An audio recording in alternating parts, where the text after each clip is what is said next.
Science and religion agree that how you deal with adversity impacts not just your individual happiness, but the health and well-being of those you have contact with and that of society at large.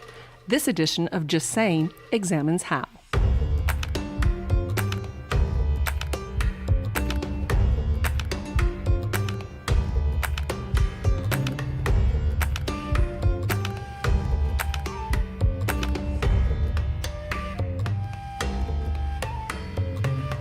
Thank you for joining me for this edition of Just Saying.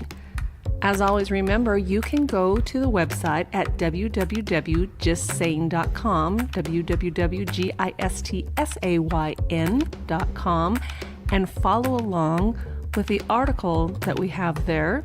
There's always a corresponding article, and in this case, the article is called Stop Complaining and Go to Church. It's healthy. That's what we're going to talk about. Complaining, really, and what that does to you and those around you. Here's the gist. To complain or praise, that is the question, and the choice has consequences. It turns out there is science to support what my parents have taught me all along. Whether you choose to squawk or give thanks in the face of adversity matters. New surveys show there is a relationship between religion, happiness, and civic engagement, and that as religion rates fall in the United States, anxiety, depression, and unrest are on the rise. Hope matters, and collectively we are losing it. But fear not, there is something you can do about it. I mean, let's face it, life is hard. Life is tumultuous, and we all need to process it. I'm no different. I can complain just as good as the next person. I have lots of examples, actually, in just the last month. Just to give you an example, both of my daughters ended up in the hospital and had to have CAT scans within a week of each other. One was in a car accident.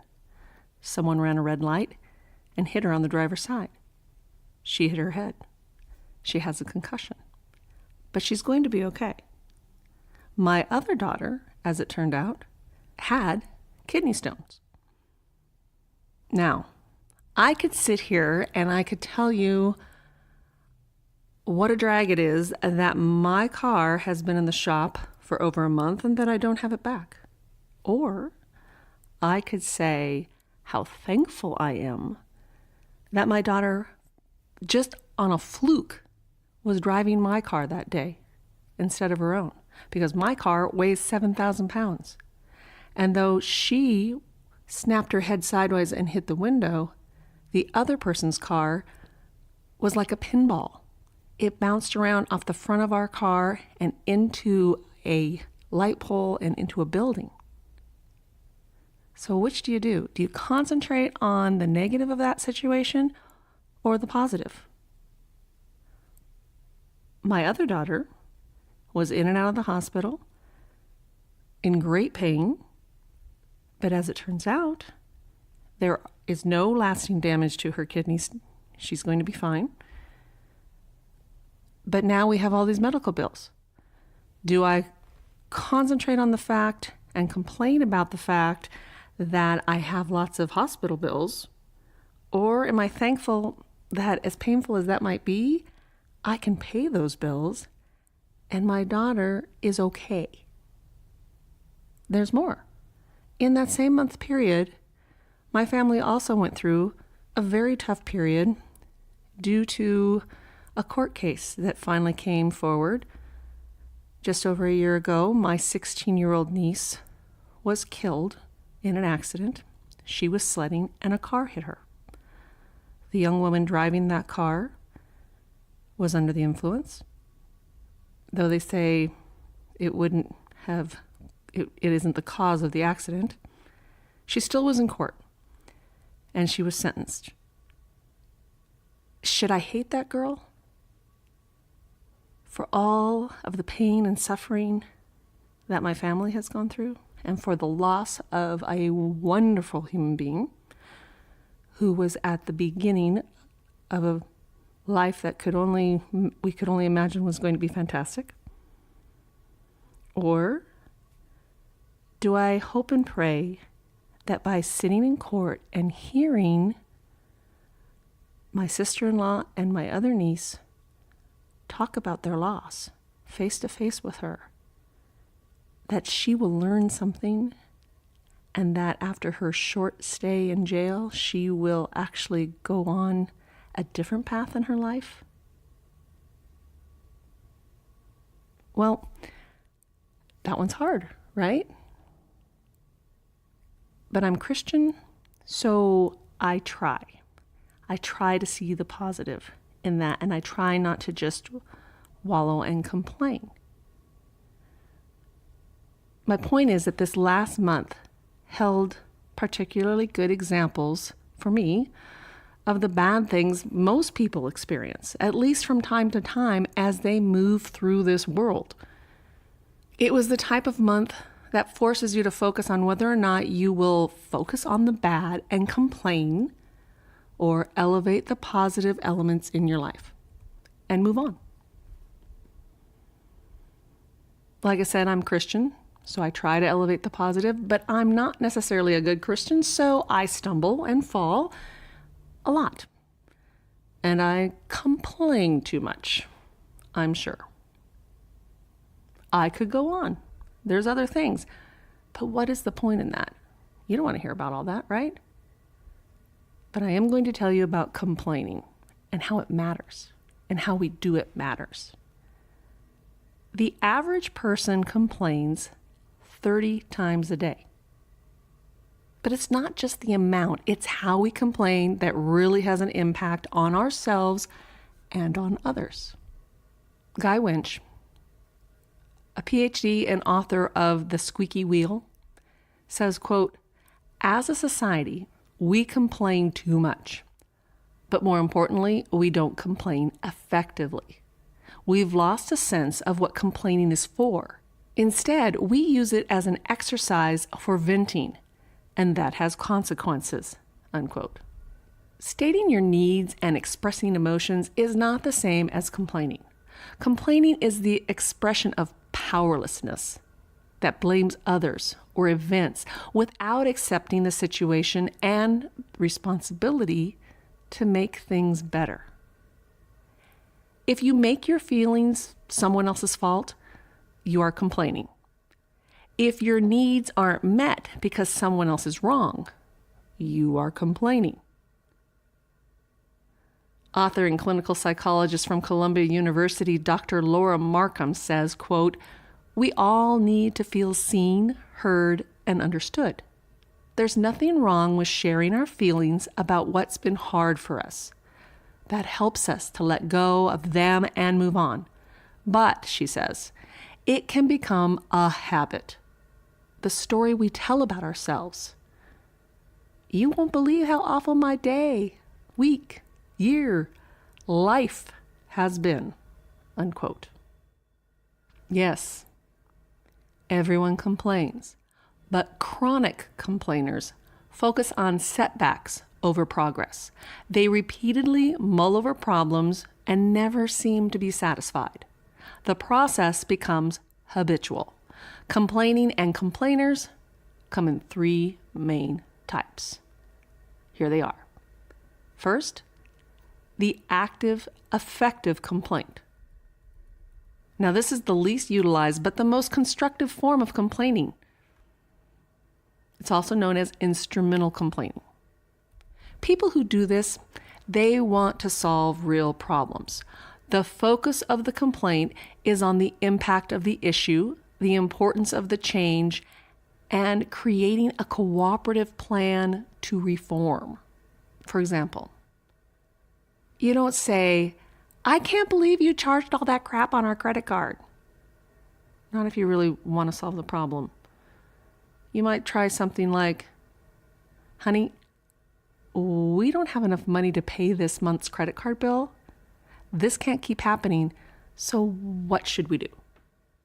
With this type of complaining, the dissatisfied person lodges an active complaint at a specific event, situation, or service.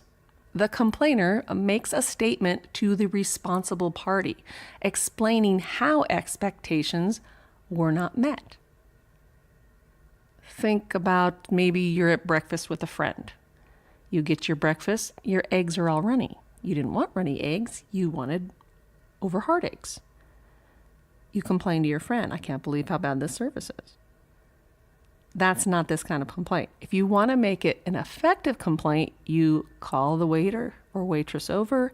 You say, excuse me, I'm sorry, these eggs are over easy and I want it over hard. Can we do something about that?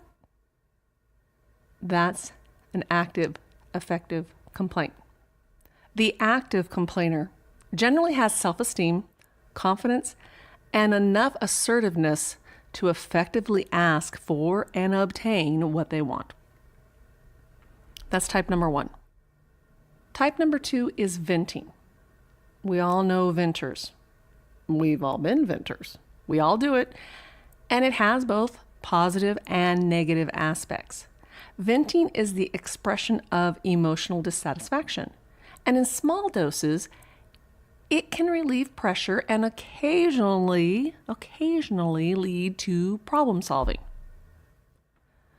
Unfortunately, it usually ends up with us feeling 10 to 12 times more aggravated, which floods our bloodstream with cortisol, the effects of which we'll get to in a bit. When a person vents about a distressing situation to like-minded individuals, it can relieve anger and frustration. There is even potential for it to evolve into a brainstorming session that results in decisive action. But that is not the venter's real agenda. You should know that. If something positive comes out of this, it's going to be because most likely who they're venting to, that those people then give them a course of action. The venter, that's not their agenda. The main reason we vent is to gain attention and sympathy from our confidants. Venters are focused on their own, at least perceived, negative experience, and they will likely discount any advice or solutions presented to them, at least in that moment, because at that moment, they are not looking to solve anything. They want validation. So, venting is okay unless it's overused. Constant venting with no course of action can turn into whining, and that can be as infectious and destructive as a virus. Next up, the ineffective complaint. And this is the one you really should try to avoid. The subject of an ineffective complaint is often over a condition which the complainer has little or no control. Think about complaining about the weather. It's raining. Can you stop it? No. However, by complaining about it, you can gain a temporary false sense of control and mastery. Discussing world events and complaining about them is not the same thing. Honestly, complaining about the world's problems around the dinner table will do nothing to change their course. They can, however, impact your family's sense of security and well-being. People, especially kids, need hope. Don't crush their hopes telling them the world's going to hell in a handbasket all the time. It's not good for them. Or you. Ineffective complainers often set their expectations very low. Is your glass half empty or half full? If you see the glass as half empty, it protects you from disappointment. Ineffective complaints are not lodged necessarily to change a situation as much as they are to create or validate a mental state. If you're already down and you want to think that you have reason to be, this helps you with that. But it can also lead to self-sabotage. In this scenario, you assert specific complaints in a way that almost guarantee your needs will not be met. The recipient may often feel like you are looking for an argument that you don't expect to win rather than resolve a complaint. ineffective complainers, if you have kids, insert their names here, use tactics that put people on the defense. They may behave childishly, make unrealistic demands, or choose to express the complaint at an inappropriate time. You know anybody like that? Are you that person? Well, people who do that, when they don't get their way, the belief that they can never get satisfaction is reinforced. They are now the victim and can go vent to their friends about it. It can become a vicious, self-indulgent, and destructive cycle. We used to outgrow this. Now society seems to be wallowing in it. Health professionals believe that constant complaining can be damaging to your health and the health of those around you. They advise that you strive to complain only when it can affect real change and that you limit your exposure to other complainers. Because it's a downer. Even though it's just a downer, it's also bad for you on a health scale. Healthcare professionals also recommend that you consider affirmation or another strategy that may work better. So what they're saying is you can actually rewrite your brain not to complain. It takes time and effort, but it's possible. You see, there is science behind the parables that being negative or positive is a state of mind. On the website Curious Apes, Stephen Parton quotes a phrase used by his AI professor, artificial intelligence professor, to explain it like this: the synapses that fire together wire together. That's the saying. It means your brain is filled with synapses separated by empty space called the synaptic cleft. When you have a thought, one synapse shoots a chemical across the cleft to another synapse, building a bridge that the thought can cross in the form of electricity. Just a little spark. Boop. Every time this electrical charge is triggered, the synapses grow closer together. The shortened distance forms a stronger bond because it's quicker. It doesn't have to travel as far. So the more you think about something, the easier it is to think that way. Parton says it can, quote, come to represent your default personality, your intelligence, skills, aptitudes, and most easily accessible thoughts, which are more or less the source of your conversation skills, unquote. Add this to the fact that people tend to do the most complaining when they are stressed and anxious, and you now have to worry about the chemical environment your body is repeatedly being placed in when encased in constant complaints and negative settings. In the past, the stress hormone cortisol has been described by Psychology Today as public health enemy number one. An article published in 2013 states that, quote, scientists have known for years that elevated cortisol levels interfere with learning and memory, lower immune function and bone density, increase weight gain, blood pressure, cholesterol, heart disease. The list goes on and on. Chronic stress and elevated cortisol levels also increase the risk of depression, mental illness, and lower life expectancy. In 2013, 2 separate studies were published in Science linking elevated cortisol levels as a potential trigger for mental illness and decreased resilience, especially in adolescence, unquote.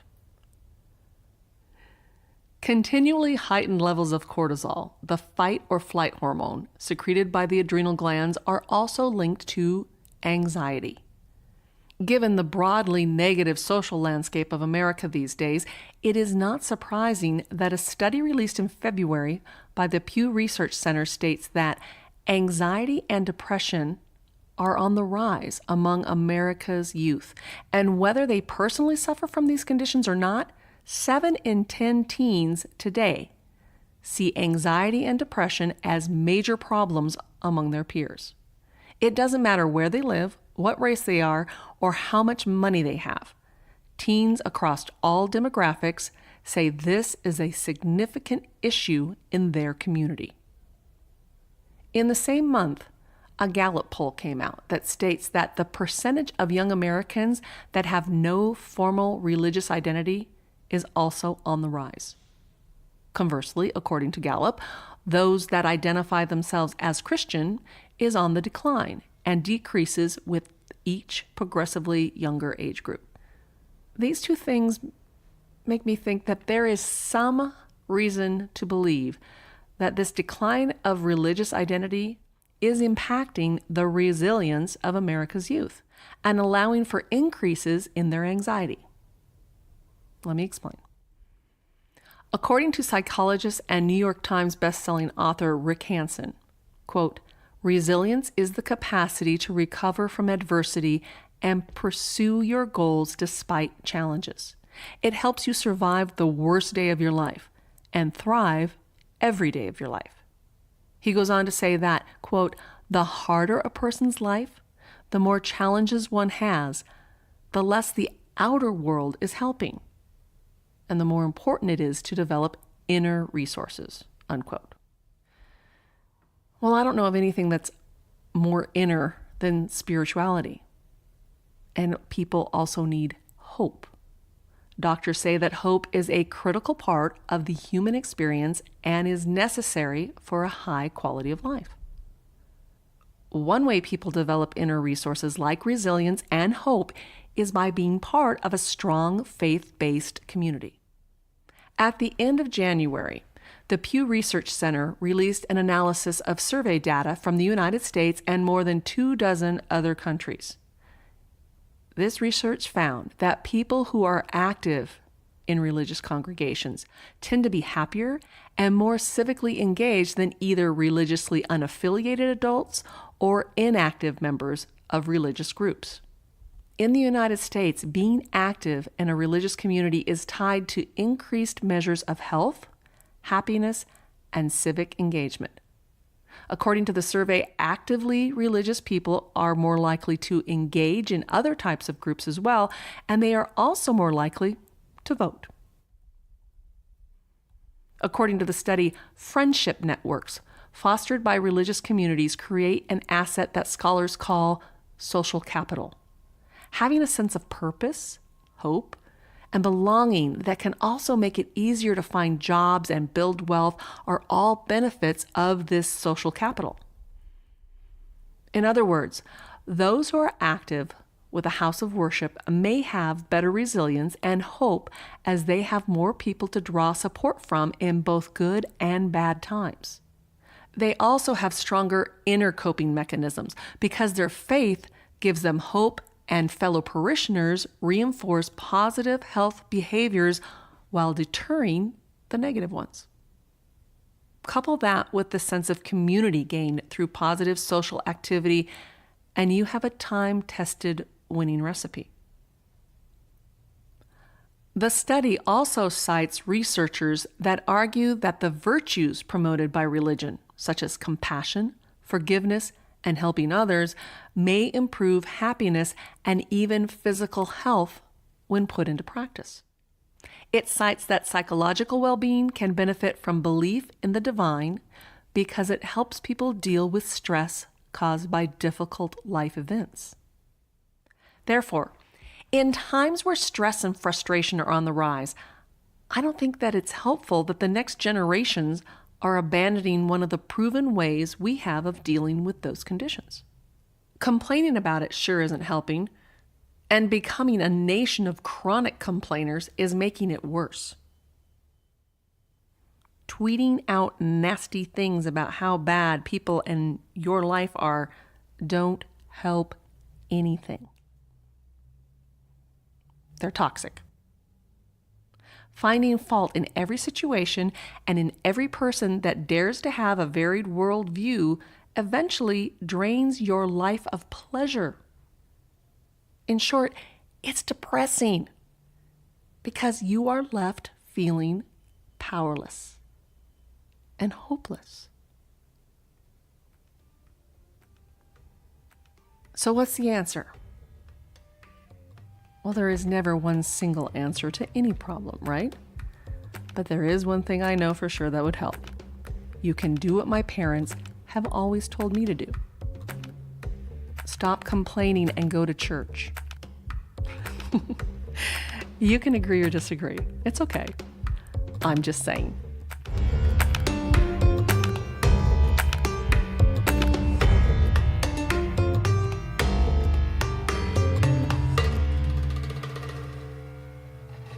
I'm Allison Cardwell. Thank you for joining us. If you like what you hear, then let us know by hitting the like button and follow button on whatever device you're hearing us on. You can also go to the website and read the article, as I said. But until next time, take care and God bless.